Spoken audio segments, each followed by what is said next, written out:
မြင်မာလာတဲ့ဟိမွေနာတောင်တန်းတွေကြားမှာမြူလွှာတွေဖုံးလွှမ်းနေတဲ့ဂျိုင်ဝမ်တစ်ခုရှိတယ်လို့ဆိုရင်အဲ့နေရာမှာ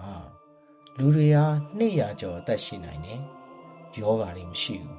။အိုမင်းမှုတွေနှေးကွေးသွားတယ်။စစ်ပွဲဆိုတာမရှိဘူး။လောဘတွေဆိုတာလည်းမရှိဘူး။ငြိမ်းချမ်းမှုသာရှိတယ်ဆိုရင်ယုံနိုင်မလား။ဒီနေရာကိုလူတွေကရှန်ဂီလာလို့ခေါ်ကြပါတယ်။ဒါပေမဲ့ရှန်ဂီလာတကယ်ရှိတာလား။ဒါမှမဟုတ်လူသားတွေရဲ့စိတ်ကူးရင်ထဲကအလှပဆုံးပုံမြင်တစ်ပုဒ်လား။ဒီနေ့မှာတော့ရှန်ဂီလာရဲ့မူလအစယုံကြည်ချက်ဝိတ္ထုစစ်ပွဲဆိုင်ရာသမိုင်းတွေနဲ့သိပ္ပံရှာဖွေမှုတွေတကယ်ရှိနိုင်ခြေနောက်ဆုံး theory တွေကိုအပြည့်စုံဖော်ပြသွားမှာပါ။အားလုံးပဲမင်္ဂလာပါ။ Chapter 01အနေပြန်လည်ကြိုဆိုလိုက်ပါတယ်။သမိုင်းအကြောင်းအရာတွေနဲ့ထူးဆန်းထွေလာအကြောင်းအရာတွေစိတ်ဝင်စားဖွယ်အကြောင်းအရာတွေကိုသိရှိဖို့အတွက် channel လေးကို subscribe like လုပ်ခဲ့ဖို့ဖိတ်ခေါ်ပါတယ်ဗျ။ကဲဒါဆိုရင်တော့ဗီဒီယိုလေးကိုစလိုက်ကြအောင်ဗျ။ဟိမွေနာတောင်တန်းဟာကမ္ဘာပေါ်မှာအမြင့်ဆုံးတောင်တန်းတွေဖြစ်ပါတယ်။အိန္ဒိယ၊နီပေါ၊ဘူတန်၊တိဘက်၊တရုတ်ဒေသတွေကိုဆက်ထားပါတယ်။ဒီဒေသတွေဟာရာသီဥတုခက်ခဲမှုတွေအမြင့်ပေ8000မီတာကျော်ရှိတဲ့တောင်တွေမရောက်ဘူးသေးတဲ့ဂျိုင်ဝမ်တွေလှုပ်ဝက်ဖုံးကြောင်းတွေများစွာရှိပါတယ်။ဒါကြောင့်လေလူသားတွေရဲ့စိတ်ထဲမှာမသိရသေးတဲ့ကဘာဆိုတဲ့အယူဆကိုဖန်တီးပေးခဲ့ပါတယ်။ဟိမွေနာဟာဘာသာရေးအရာလည်းအရေးကြီးပါတယ်။ဟိန္ဒူဘာသာဗုဒ္ဓဘာသာနှစ်မျိုးလုံးအတွက်ဖျားများ၏နေရာလို့သတ်မှတ်ထားကြပါတယ်။ရှန်ဂရီလာရဲ့မူလအယူဆဟာတိဘက်ဗုဒ္ဓဘာသာတွေကရှန်ဘဟာလာနိုင်ငံမှာစတင်လာတယ်လို့ဆိုကြပါတယ်။ရှန်ဘဟာလာဟာမြေပုံပေါ်မှာမတွေ့နိုင်တဲ့ဝိညာဉ်ရေးရာဆိုင်တဲ့နိုင်ငံတစ်ခုပါ။တိဘက်ဘုံကြီးစာပေတွေထဲမှာတော့ရှန်ဘဟာလာကိုကလချာကရာဆိုတဲ့စကားလုံးနဲ့ဆက်ဖော်ပြထားပါတယ်။ကလချာကရာဆိုတာကအချိန်ဆက်ဝန်းတန်တရားစိတ်ပညာနဲ့နိုင်ငံရေးစတာတွေနဲ့ပတ်သက်တဲ့အလွန်ရှုပ်ထွေးတဲ့ဗုဒ္ဓပညာရဲ့စနစ်တစ်ခုပါ။ရှန်ဘဟာလာထဲမှာပညာရှင်ဘုန်းကြီးတွေတရားမျှတတဲ့ဘုရင်တွေငြိမ်းချမ်းမှုဝိညာဉ်ရေးရာအမြင့်ဆုံးအဆင့်မှာရှိတဲ့လူတွေရှိနေတယ်လို့ယုံကြည်ကြပါတယ်။အရေးကြီးဆုံးကရှန်ဘဟာလာကိုရောက်နိုင်ဖို့မြေပုံမလိုပါဘူး။စိတ်တန်ရှင်းမှုကိုပဲလိုတယ်လို့ဆိုကြပါတယ်။19ရာစုနောက်ပိုင်းမှာဥရောပနိုင်ငံတွေကအာရှဒေသကိုစူးစမ်းလေ့လာမှုစတင်ခဲ့ပါတယ်။ British Empire အိန္ဒိယကိုအုပ်ချုပ်နေတဲ့အတွက်တိဘက်နဲ့ဆက်တဲ့သတင်းအချက်အလက်တွေကိုစိတ်ဝင်စားလာပါတယ်။စူးစမ်းရှာဖွေသူတွေသုတေသနပညာရှင်တွေဟာတိဘက်ဒေသကိုဝင်ရောက်ဖို့ကြိုးစားခဲ့ကြပါတယ်။သူတို့ဖော်ပြချက်တွေထဲမှာလှုပ်ဝက်ဖုံးကြောင်းတွေတာယာလှပတဲ့ဂျိုင်ဝမ်တွေအလွန်အသက်ရှည်ကြတဲ့ဘုံကြီးတွေအဲ့ဒီသတင်းတွေထွက်ပေါ်လာခဲ့ပါတယ်။ဒီသတင်းတွေဟာဥရောပစာပေအတွက်စိတ်ကူးရင်လှုံ့ဆော်မှုတစ်ခုဖြစ်ခဲ့ပါတယ်။1933ခုနှစ်မှာ British စာရေးဆရာ Jane Histon က Lord Horizon စာအုပ်ကိုထုတ်ဝေခဲ့ပါတယ်။ဝတ္ထုထဲမှာလင်းပြတ်ကြပြီးဟိမွေနာတွေကလှိုးဝက်ဂျိုင်ဝမ်တွေကိုရောက်သွားတဲ့လူတစုအကြောင်းကိုရေးသားထားပါတယ်။အဲ့ဒီနေရာကိုရှန်ဂရီလာလို့ခေါ်ခဲ့ကြပါတယ်။ Histon ရဲ့ဖော်ပြချက်မှာလူတွေအိုမင်းမှုနှေးသွားတယ်။ရာသီဥတုတွေတာရတယ်။ငြိမ်းချမ်းမှုရှိတယ်။စစ်ပွဲတွေမရှိဘူး။ပညာရေးမှာလည်းအမြင့်ဆုံးဖြစ်တယ်။ဒီဝတ္ထုထွက်ပြီးတဲ့နောက်မှာရှန်ဂရီလာဆိုတဲ့စကားလုံးဟာဥတိုပီးယားကိုရည်ညွှန်းတဲ့အတိတ်ပဲဖြစ်သွားခဲ့ပါတယ်။1938ခုနှစ် Lord Horizon ကိုရုပ်ရှင်အဖြစ်ထုတ်လုပ်ခဲ့ပါတယ်။ဒီရုပ်ရှင်ဟာ Great Depression ကာလအတွင်းမှာအမေရိကန်ကလူတွေကိုငြိမ်းချမ်းတဲ့နေရာတစ်ခုရှိတယ်ဆိုတဲ့မျှော်လင့်ချက်ပေးခဲ့ပါတယ်။ရှန်ဂရီလာဟာစာအုပ်ထဲကစိတ်ကူးရင်နေရာကနေယဉ်ကျေးမှုတစ်ခုလုံးရဲ့မျှော်လင့်ချက်သင်္ကေတတစ်ခုဖြစ်လာခဲ့ပါတယ်။တရုတ်နိုင်ငံယူနန်ပြည်နယ်ထဲမှာဇောင်ဒန်းဆိုတဲ့မြို့ကိုနောက်ပိုင်းမှာရှန်ဂရီလာ Country လို့အမည်ပြောင်းခဲ့ပါတယ်။ဒီအမည်ပြောင်းခြင်းဟာတိုးရစ်တွေကိုဆွဲဆောင်မှုဖြစ်ဖို့အတွက်ကိုလည်းလှုပ်ထားတယ်လို့သုတေသနပညာရှင်တွေကသုံးသပ်ကြပါတယ်။ဒါပေမဲ့ဒေသရဲ့သဘာဝအလှတ တိပတ်ယဉ်ကျေးမှုဘုံကြီးเจ้าများတောင်တန်းရှုခင်းများကြောင့်လူတွေဟာဒါဟာရှန်ဂီလာဖြစ်နိုင်တယ်လို့ယုံကြည်လာကြပါတယ်ရှန်ဂီလာဟာတကယ်နေရာတစ်ခုဖြစ်မဖြစ်တဲ့လူသားတွေရဲ့စိတ်ထဲမှာရှိတဲ့ perfect world တစ်ခုကိုကိုစားပြုနေတယ်လို့ဆိုပါတယ်စစ်ပွဲစီးပွားရေးကျဆင်းမှုမငြိမ်းချမ်းမှုတွေကြားမှာလူတွေဟာထွက်လန်းတစ်ခုကိုလိုချင်ခဲ့ကြပါတယ်ရှန်ဂရီလာဟာအဲ့ဒီအတွက်တော့ဟုတ်စင်ပယ်တစ်ခုဖြစ်လာပါတယ်19ရာစုနောက်ပိုင်း20ရာစုအစောပိုင်းမှာတိဘက်ဟာ Forbidden Land လို့ခေါ်ကြပါတယ်ဘလို့ Forbidden Land လို့ခေါ်ကြလဲဆိုရင်အပြင်လူတွေကိုဝင်ခွင့်မပေးဘူး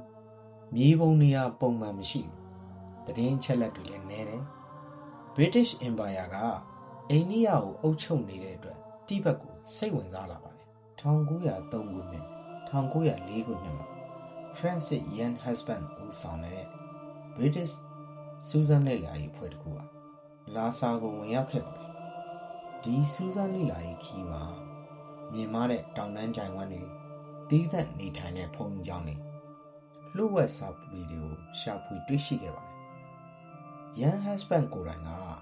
ဟိမွေနာဒေတာဟာမမြင်နိုင်တဲ့စွမ်းအားတွေရှိတယ်လို့ယုံကြည်လာခဲ့ပါတယ်ဒီလိုသတင်းတွေကြောင့်ရှန်ဂရီလာရဲ့အယူဆကပုံမအားကောင်းလာခဲ့ပါတယ်ဟိမွေနာတောင်တန်းတွေထဲမှာ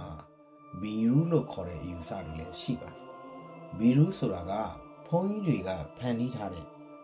လှုပ်ဝက်အကာအကွယ်တစ်ခုလို့ယုံကြည်ကြပါတယ်ဒီနေရာတွေမှာစစ်ပွဲအန္တရာယ်တွေကနေကာကွယ်နိုင်တယ်တဘာဝဘေးအန္တရာယ်တွေကနေလည်းလွတ်မြောက်နိုင်တယ်ဝိနည်းရေးရာအဆင့်မြင့်တဲ့လူတွေလည်းရှိနိုင်တယ်အဲ့လိုဆိုပြီးတော့ယုံကြည်ထားကြပါတယ်သုတေသနပညာရှင်အချို့ကရှန်ဂရီလာဟာဘီရူးအယူဆကိုအခြေခံပြီး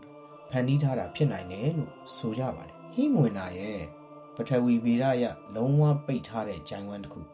200ချီမတွေ့ဘဲနဲ့ရှိနေနိုင်လား theory ကခက်ခဲပေမဲ့မဖြစ်နိုင်ဘူးလို့တော့မပြောနိုင်ပါဘူးရှန်ဂရီလာမှာလူတွေအလွန်အသက်ရှည်တယ်ဆိုတဲ့အယူဆတစ်ခုရှိပါတယ်သိပ္ပံပညာရှင်တွေကဒီလိုအသက်ရှည်ခြင်းကိုဘယ်လိုရှင်းပြကြလဲမြင်မာတဲ့တောင်တန်းဒေသတွေမှာ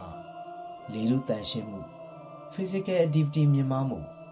ကျန်းမာရေးနဲ့ညီညွတ်တဲ့အစားအသောက်ပေါ်များမှု stress နည်းပါးမှုတွေကြောင့်အသက်ရှည်နိုင်ခြင်းပိုများတယ်လို့ဆိုကြပါတယ်ဒါပေမဲ့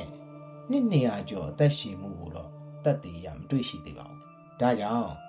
စိတ်ဆွမ်းရင်တစ်ခုနဲ့လေ့ကျင့်ထားတာမျိုးဖြစ်နိုင်တယ်လို့ဆိုကြပါတယ်1938 1939ခုနှစ်တွေနာဇီဂျာမနီက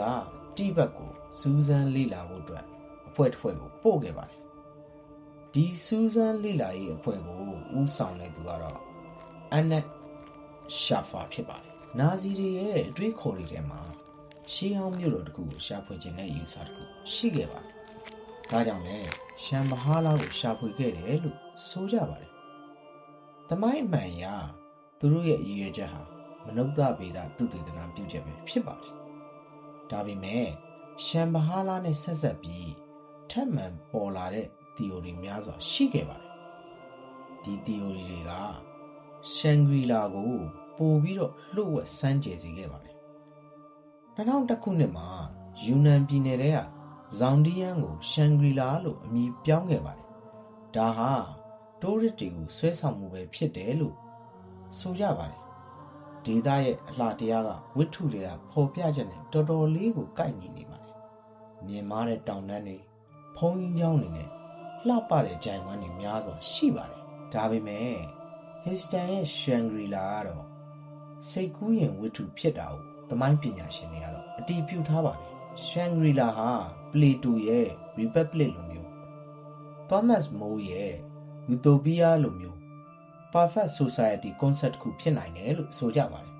လူသားသမိုင်းတစ်လျှောက်ပြည့်ပြည့်စုံတဲ့နေရာတစ်ခုစိတ်ကူးရင်ထားကြပါတယ်ရှန်ဂရီလာဟာ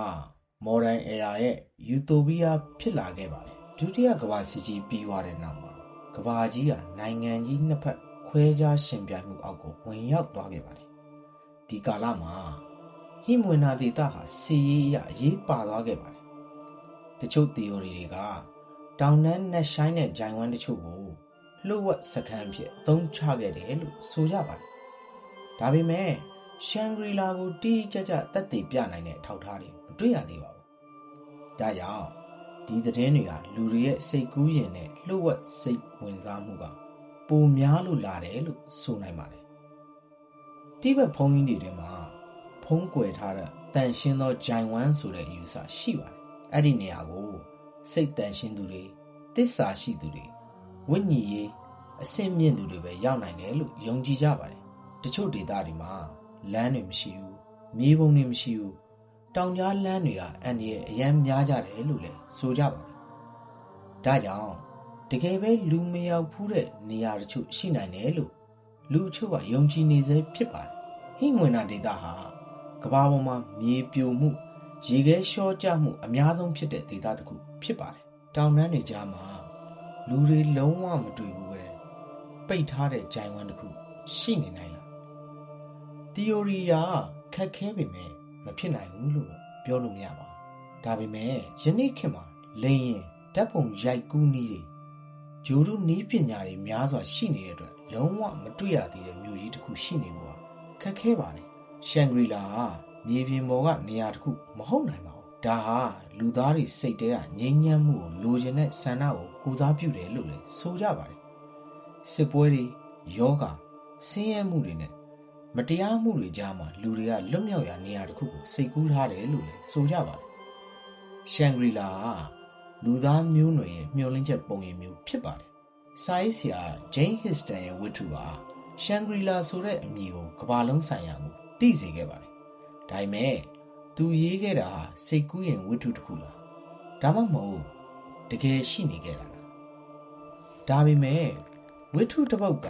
လူတွေရဲ့ယုံကြည်ချက်ကိုပြောင်းလဲစေနိုင်ခဲ့ပါတယ်။ရှန်ဂရီလာဟာပုံမြင်ဖြစ်နိုင်တယ်။ဒါပေမဲ့လူတွေရဲ့ယုံကြည်မှုကြောင့်ယဉ်ကျေးမှုတစ်ခုလုံးထဲမှာအမှန်တရားတစ်စိတ်ပိုင်းလို့ဖြစ်လာခဲ့ပါတယ်။ရှန်ဂရီလာကို